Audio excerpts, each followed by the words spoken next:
All right, welcome to another episode of the STB Podcast. I'm here with my guy, Tyrone Tracy Jr., with the rookie with the New York Giants, fresh out of Purdue. Now he's with the Giants doing big things. Thanks for coming on, man. I appreciate you being on the show.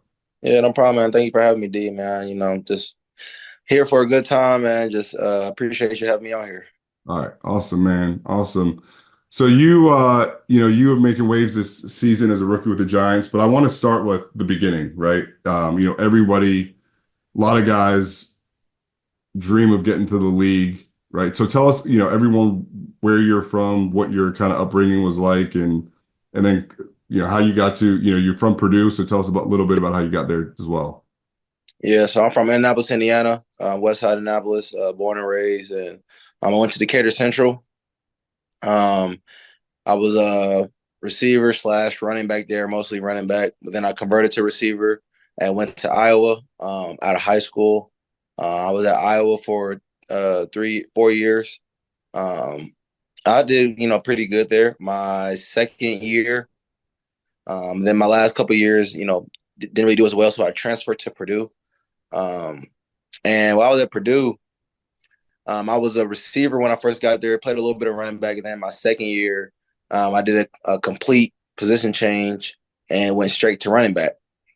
And at running back, that served me well, just because it allowed me to get the ball in my hands like easier without a lot of stuff going on. And then, man, I went to the Hula Bowl, did good there, went to the Shrine Bowl. Got a combine invite. I did good there, competed well.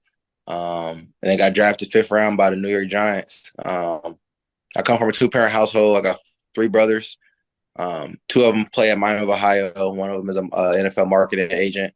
So yeah, man, to say the least, I'm blessed to be in this position. My journey wasn't easy, but it's definitely, something that was God orchestrated and God engineered. And again, I'm content. I'm grateful. Heart full of gratitude, and just blessed to be here. Awesome. So there are a lot of twists and turns in that road, right? You were at Iowa for a long time. What went into kind of the decision to leave Iowa and go to Purdue? And how did you deal with the position changes, and maybe I guess, how did you keep the faith, right? You talk about being faithful and having a heart full of gratitude. It's not like, a few years ago, it might have looked like you would be starring with the New York Giants. So tell us a little bit about your mindset there and how you stayed the course. Yeah, man, it was very frustrating, to be honest with you. When you go from, playing a lot, getting the ball a lot, and being a playmaker to, being number 4, number 5 on the depth chart, not really getting the ball. Like, you playing, you starting, but like, you just not a priority, as a playmaker, on a football team. That was really hard. Because I knew the type of player I was. I knew what I could do. I always believed in myself. And I just kind of started to lose faith. But it was really my mom. Like, she was the one that kind of like kept me going, telling me, just to keep it, all together, finish strong, don't quit. My dad was always really staying on me just to make sure that, like, I'm in the right headspace. And I think that's half the battle, because football is 75%, mental, 25% physical. Cause like, everybody here is strong. Everybody here is fast. And so it's more about, being mentally strong. And that was when I kind of learned how to be mentally strong. And when things don't go your way, you hit adversity, how you going to handle it? You going to quit, you going to, just say, forget it. I'm about to just sit out and wait to transfer or whatever. But like, I sat through it, played the whole season, continued to be there for my teammates, try to be, the best football player I could be, while also, just taking advantage of whatever opportunities I had come my way, which it wasn't many, but, whatever it did. And then when I got to Purdue, kind of the same thing kind of happened, that first year, nothing really happened. So again, like, that's when you just kind of got to stay the course, continue to stay faithful. It was, like I said, it was hard, but, nothing worth having comes easy. Literally, like, if you think about anything that's worth having, it doesn't come easy. If you want a lot of money. Like it's not just going to appear. You have to work hard for it. You have to, do a lot of things to be able to get that income. So yeah, for me to want to be in a position I was at, I had to go through some things, mentally, physically, emotionally, spiritually, just to, get here.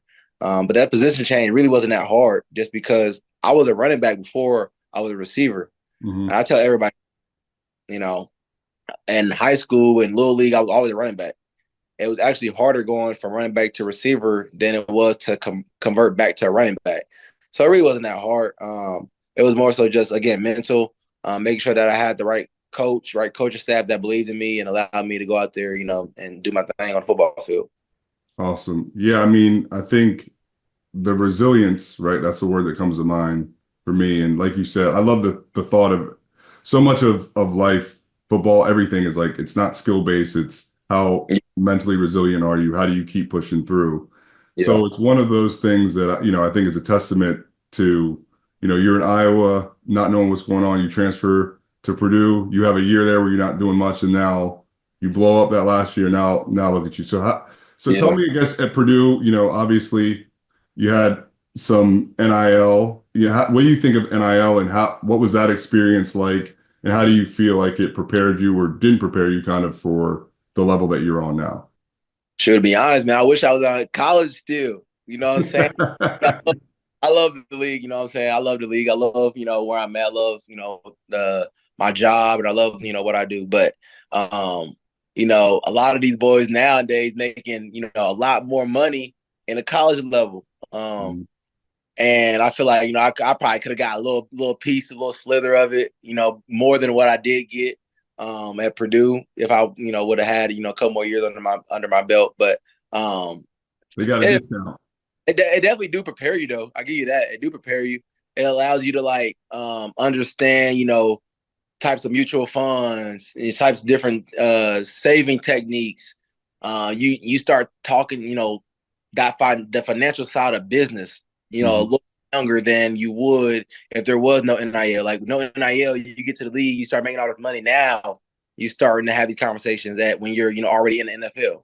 Yep. Now younger cats, they having, financial advisors, they're having, some of these conversations, learning some of these, again, like I said, techniques to, build up your savings, a 401k or Roth IRA, like all these different techniques you can use so that, when you older, you can have money in your pocket. And I think it's a good thing. I think the only bad thing about NIL is just like some kids, they're just, bouncing from team to team just because of the money. Yeah. I believe that is, it's the right direction, but it might just need a little bit of, rules just to, make things a little more direct and orderly. So people ain't just bouncing from team to team and go for a team for 3 months, take their money and go to a different team. Like there's really no order to it. Yeah, what's happening. But like I said, I think it's a good thing just because like financial literacy is real, and when you young, you definitely should know about it, especially if you're good enough to go to the NFL. Like it's gonna do nothing but help you. Yeah. No, I mean, I love what you said. Obviously, I've talked to you a bunch and guys, and you see it, and all money's not good money, right? Yeah. Like, so guys bouncing from team to team, and one of the things I worry about is the building of relationships, right? When you go to 3-4 schools, or where are you really connected to, where you can go back after football, right? And have a relationship in the community and all those things. So it's one of those things where it's like everything, it's a tool and it's how you use it, right? And you've used it for good. And why I'm so maniacal about educating young guys is because I don't want it to go back. I don't want guys to look like at the end of the day, they just had more money. They ended up being broke earlier, right? Like they just accelerated, with NFL players make bad money decisions, guys in college now, they have regret, an even longer leash of regret. So I think it's important. And like you said, it's going to separate the people who are serious, like yourself, who are going to use it to learn and make more money and set themselves up for the future. I think is awesome. And then, if guys don't have the right people around them, it's going to set them back even further, especially from the tax perspective. right? Yeah, Because you got to pay those taxes and whatnot. definitely do. Them taxes are real. So tell me a little bit now. Like you go through all this to get to the job. You get drafted in the fifth round. Um, Fifth round picks don't typically, especially in a skill position like that, shine the way you have or gotten the opportunity. So tell me a little bit about your mindset. One, kind of when you were drafted, right? Like what that feeling was like, and then building to the opportunity that you have now. Yeah.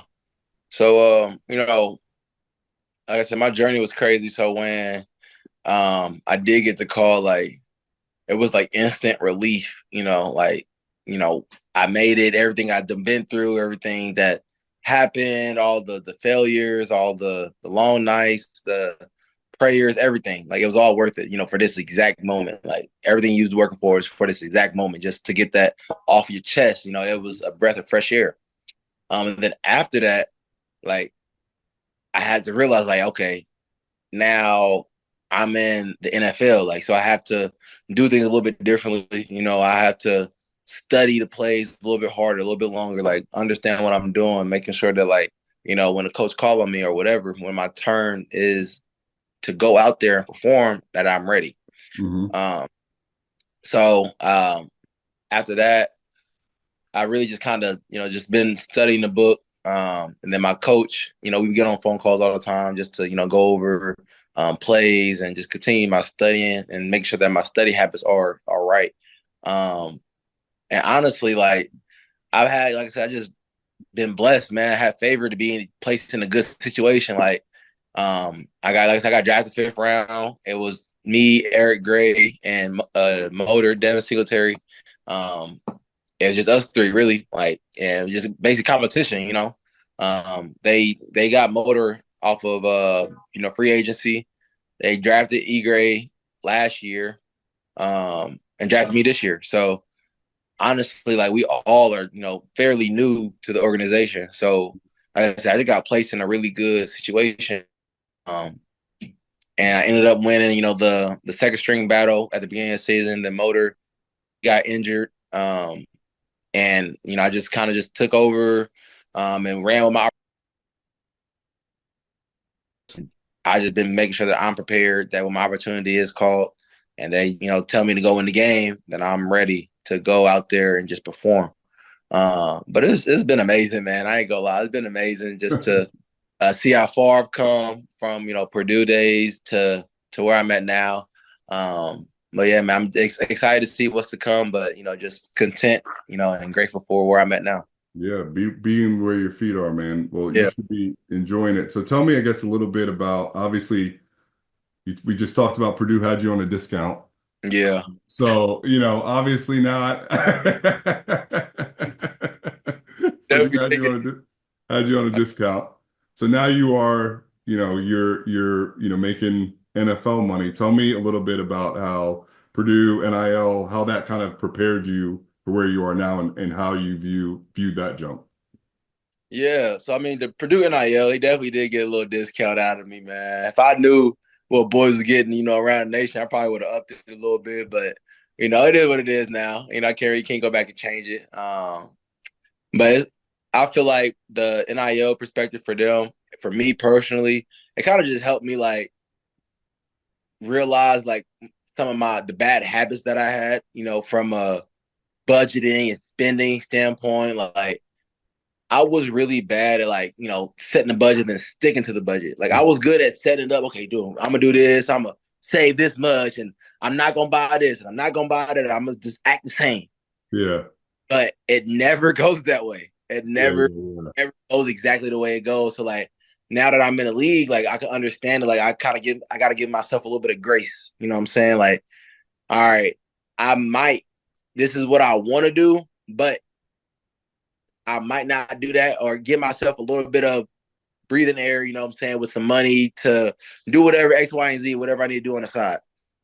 So I'm still saving, I'm still budgeting, but I still got money on the side to do whatever I need to do with. And I've also learned from Purdue with NIL, just about like the importance of like understanding where your money is going. Mm-hmm. Like when I didn't really know where my money was going. I was just buying stuff and just doing things and going on vacation with me and my girl. Like, I wasn't really like professionally like invested into my money. I Yeah, was yeah. like getting bread, like just happy that bread was coming. Like, I wasn't really trying to invest it for real. But now it's like I'm understanding like, hey, this money is not for now. You know what I'm saying? It's for later. And I also know like the type of person I am too. Like, I need to some of this money not to even see it. You know, like Yeah. whatever I have, I need to not see it so that it's going straight to savings or straight to 401k or whatever it is. Like, it's going straight there so that like now whatever I get in my bank account, I know that this is for my rent, my car, and then whatever else left over I can use. 100%. Like that's what I need, because I know if I see it, I might be like, okay, well, I got this. In reality, you don't really have that. Yeah. You have to, move your money around and save it and whatnot. But like how I have it set up here is, whatever I have, I don't see it. You know what Yeah. I'm saying? I don't see whatever I have to pay or anything I have to give off or whatever. So, yeah, I feel like, getting NIL, if you use it correctly and you're intentional about what you're doing, you can see some of the flaws you have in your, really just financially, understanding like, how financially stable you are to hold money. Like, are you going to be, disciplined enough to stay true to your landmarks and or your goals or whatever you set, you know what I'm saying? Are Mm-hmm. you true to that, or are you not? You know what I'm saying? And NIL, when you're in college, like I said, it allows you to see some of your flaws, and then once you get to the league, you know how you are, and how to, kind of maneuver around it. 100%, man. We talk about this all the time, aligning your actions with your intentions.